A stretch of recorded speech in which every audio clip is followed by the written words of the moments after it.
Hi everyone, let's get started with the study guide here for lesson 3-1, and you'll find this on page 51. First, let's do a scan of our lesson to see what we're learning. If you look to the right, you can see this is a big clue of what we're learning. It says here, a quick review, write the following decimals as fractions in simplest form. So let's take this decimal and write them as a fraction. So right away, that should tell you that we're writing fractions and decimals. We're converting them one with one another. But instead of doing decimals to fractions, we're going the other way. We're doing fractions as decimals. So one is how to write fractions as decimals. And we're also going to compare fractions and decimals. See which one's greater than, less than, or equal to. Now let's do this little review here together. Many of you already know that if you 0.4 is 4/5, and you know that simply because you've memorized the table. But also a way to do it is that you know that the 4 is in the 10th place. So you write it as a decimal 4/10, right? That's one way to write it. If you add a 0 and you add a 0 over here, you get your out of 100, which is percent. Your percent, so it would be 40%. As a 4/10, though, you can simplify this to 2 over 5. So there you go, it's 2/5 is your first answer, 2/5. And you can do the same thing for the second one. So the second one, you see that it's in the hundredth now, it's 2500. So you can write it as a fraction as 2500, right? And to simplify that, you know that at the top you have 125, right? You have a 25 there, but down here you have 4 of them, 4/25. So when you simplify, you have 1/4. For your first key answer today, I will be looking that you have both of these written out like this, 2/5 and 1/4 circled. That's your first key answer. Continuing on. Now we've learned in the past that a repeating decimal is expressed using a bar notation. So a repeating decimal has a pattern in digits that repeats without end and can be written using bar notation. Bar notation is a bar or line placed over the digit or digits that repeat. For example, the repeating decimal 12525 can be written as 1, and then the 25 has the line over it because that's what repeats again and again. Okay? Write an X through the number that has a different value than the two remaining numbers. For example, what they're trying to tell you is that all three of these numbers are not the same. Even though they look the same, they are not the same. Over here, they're telling us that it's 0.27, and that 7 is going to continue to repeat itself. It's going to repeat itself infinitely, as is expressed here by these numbers. But this one, right after this 7, we have a 0. So this number needs to be x'd out.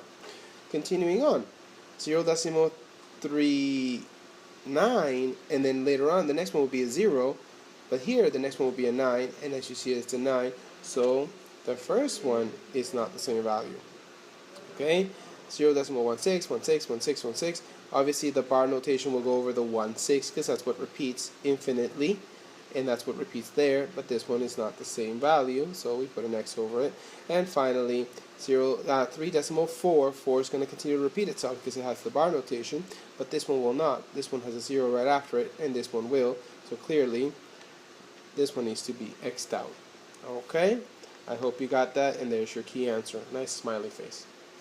Okay, now we have to determine what the answer is. So let's say over here we have 3/10 of a meter. Okay, 3/10 meter. What is that as a decimal? Well, it's 3 in the 10th place. 3 in the 10th place. There it is. This 3 over here is in the 100th place. See, 10th, 100th. So this would be 3 over 100. This is not over 100. It's over 10. So it's 3/10. 3 over the 10. Battery cable. A half. A half can be written as a 50%, or half of 1 is 0.5, not 0.2. 0.2 is a fifth.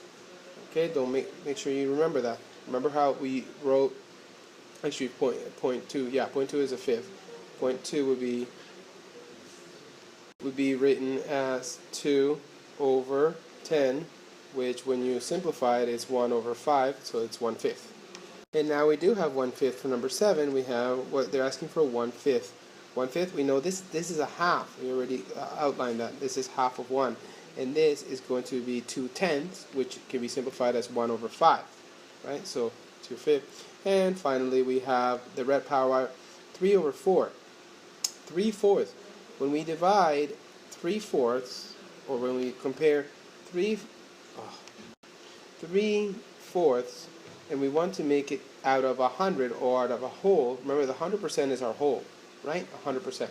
If we want to make it out of 100, we know we multiplied 4 times 25, so we must do the same thing to the 3, okay? So that we have the equivalent fraction. And when we multiply 3 times 25, we get 75. So this is 75 hundredths, which is written as 0.75. 75 hundredths. And there it is. Okay?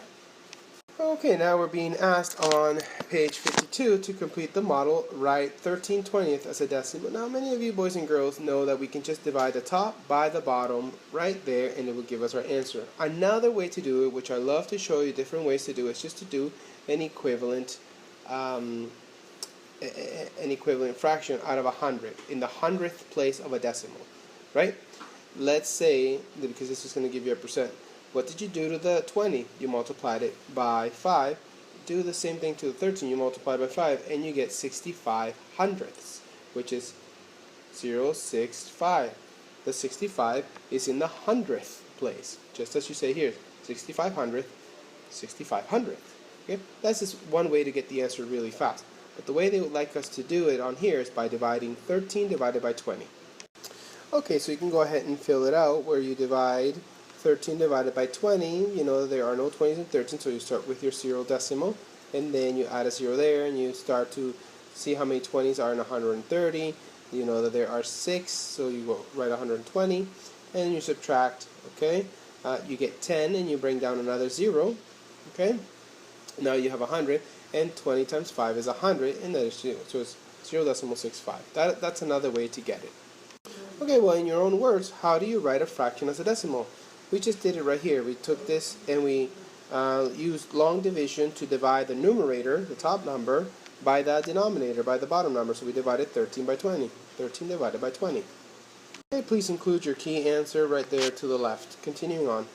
Okay, now for the last part, we are being asked to compare fractions and decimals. As you can see, they're saying fill in the steps necessary to replace the missing symbol, less than, greater than, or equal to. Here we have 11/20, and we have to fill in the space to 0.65. Now, many of you already know, just by looking at this, that they're equal. If you don't know that, take a look here. If I take 11/20, right, and I convert it to a decimal, you'll notice, I'm going to do that right here, I can do it by making an equivalent fraction out of 100, right? Let's say I write it out of 100. What did I do to the 20 to make it 100? I multiplied it by 5. I do the same thing to the top. Whatever you do to the bottom, you do to the top. So 11 times 5 is 65.